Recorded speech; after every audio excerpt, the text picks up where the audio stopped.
जी where, अभी मैं आपको एक ऐसी शख्सियत से मिलाने जा रहा हूँ जो दुनिया के तकरीबन 58 मुल्कों को फिर चुके हैं। और उस हिसाब से ये मेरे गुरु है, चूँकि मैं तो सिर्फ 30 ही मुल्कों में फिरा हूँ। इत्तेफाक से ये कनाडा आए हुए थे, तो मैंने कहा कि चलें इनको पकड़ा जाए। तो इत्तेफाक से आज हमारी इनसे मुलाकात हो गई। We had a very good time. तो चलें, ये है हमारे मसूफ़, इनसे बात करते हैं। पहले इनका नाम पूछते हैं क्या है और फिर आगे बढ़ते हैं, और छोटे मोटे क्वेश्चन होंगे इनके साथ। जी सर। अस्सलाम वालेकुम जी, मेरा नाम शाहिद तनवीर है। मेरा ताल्लुक़ लाहौर पाकिस्तान से है और आज माशाल्लाह हमारी मुलाकात हुई है इन लीजेंड से। इन्होंने आज मुझे काफ़ी टाइम दिया, मुझे पिक किया है टोरंटो सिटी से और ये अपना एरिया ये घुमाने के लिए लेके आए हैं। जुमा वगैरह पढ़ाया इन्होंने और माशाल्लाह अल्हम्दुलिल्लाह इन्होंने लंच भी करवाया मुझे सर। जी वीर, तो अब इनसे पूछते हैं कि इनसे कुछ क्वेश्चंस करेंगे। 4-5 से ज़्यादा मैं से सवाल नहीं करूँगा क्योंकि गर्मी बहुत ज़्यादा, इवन एसी चल रहा है घर में, उसके बावजूद जो है ना गालबन इतनी वो कूलिंग नहीं कर रहा है या वराबर।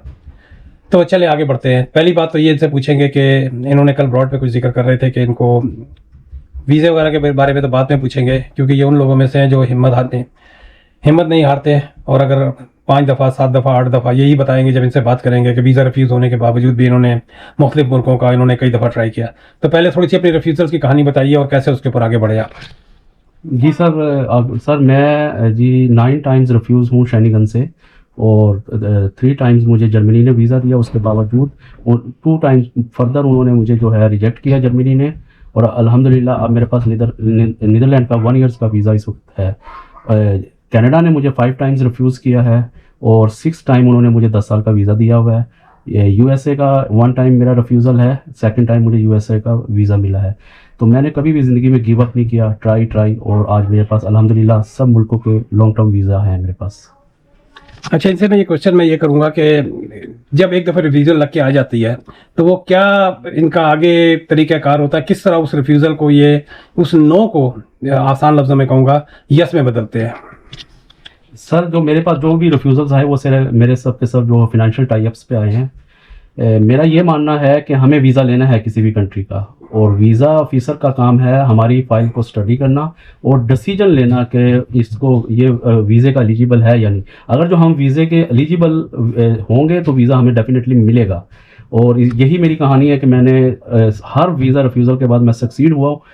इसका बेहतरीन तरीका ये है कि अपने कवरिंग लेटर में आप एक्सप्लेन करें और एविडेंस प्रोवाइड करें जिस पे वीज़ा ऑफिसर मजबूर हो जाए आपको वीज़ा देने के लिए। वीज़ा जो है वो एक चॉइस है हमारी, लेकिन हमारा राइट नहीं है। ये वीज़ा ऑफिसर ने डिसीजन करना है। अगर जो आप एलिजिबल होंगे तो डेफिनेटली आपको वीज़ा मिलेगा।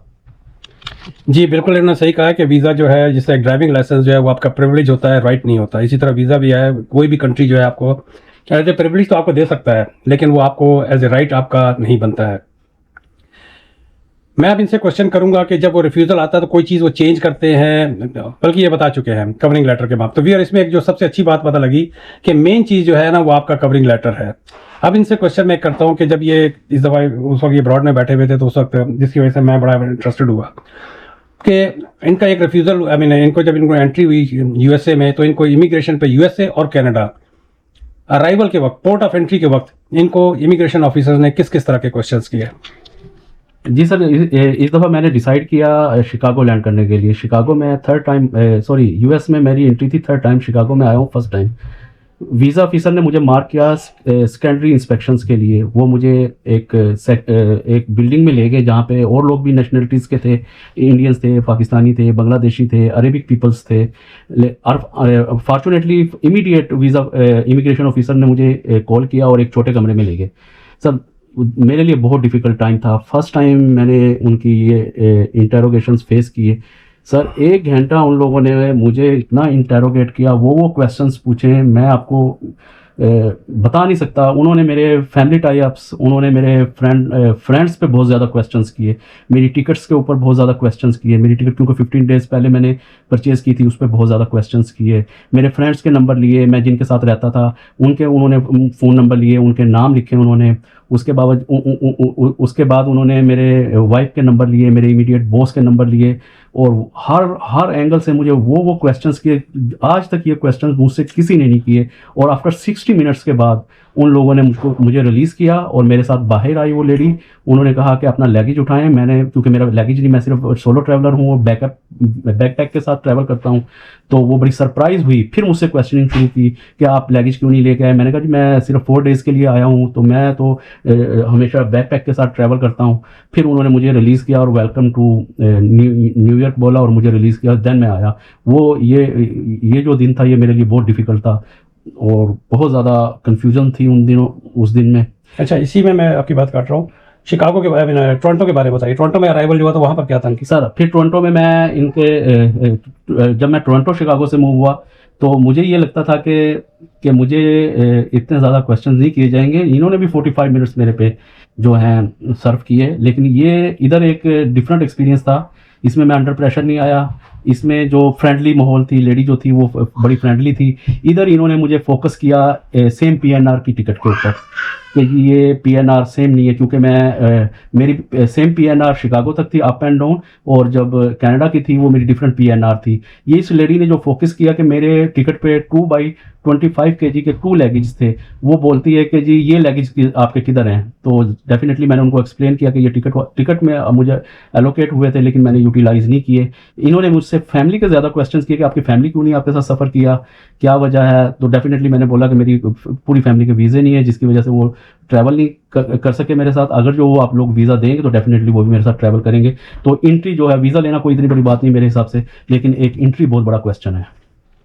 अब मैं इनसे क्वेश्चन करूंगा कि ये 58 कंट्रीज में फिरे हुए हैं, तो क्या समझते हैं कि क्या नाम है तनवीर साहब, कि कौन सा मुल्क जो है सेटल होने के लिए अब तक इन्होंने किस मुल्क को ये ज़्यादा प्रेफर करेंगे अगर कोई आना चाहता है? ये तो माशाल्लाह दुबई में बहुत सेटल है, इनको इसकी कोई ज़रूरत नहीं है, लेकिन मेरे बहुत सारे जितने भी सब्सक्राइबर हैं या मेरे जितने भी व्यूअर्स हैं मेरे चैनल को आते हैं, उनके ज़हन में एक क्वेश्चन होता है कि कौन सा मुल्क हमारे लिए बीइंग एन इमिग्रेंट अच्छा हो सकता है?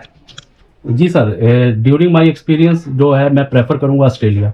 ऑस्ट्रेलिया बहुत खूबसूरत है, पीस ऑफ माइंड है, लिविंग स्टाइल उन लोगों का अच्छा है, लोग बहुत अच्छे हैं, माहौल बहुत अच्छा है उन लोगों का। और सर सबसे अच्छी बात यह है कि वो टाइम से अपने फैमिलीज़ को टाइम देते हैं, घर आ जाते हैं, सुकून है वहाँ पे, कोई शॉपिंग नहीं है, माहौल बहुत अच्छा है। तो मैं तो प्रेफरेंस करूँगा अगर जो किसी ने सेटल होना है तो वो ऑस्ट्रेलिया में सेटल हो। कनाडा के बारे में क्या कहेंगे आप? इनको आए हुए यहाँ पर तकरीबन 4 दिन हो गए, तो कनाडा का माहौल इनको कैसे लगा? ये क्या समझते हैं कि ये हमारी जो इमिग्रेंट फैमिली है यहाँ पर, जो पाकिस्तानी है, इनको यहाँ पर आना चाहिए कि नहीं आना चाहिए, और यहाँ ये कितने लोगों से मिले? और जी सर, माशाल्लाह जी माशाल्लाह, टोरंटो बहुत खूबसूरत मुझे लगा, बहुत अच्छा है, ऐसे लगता है जैसे मिनी पाकिस्तान है।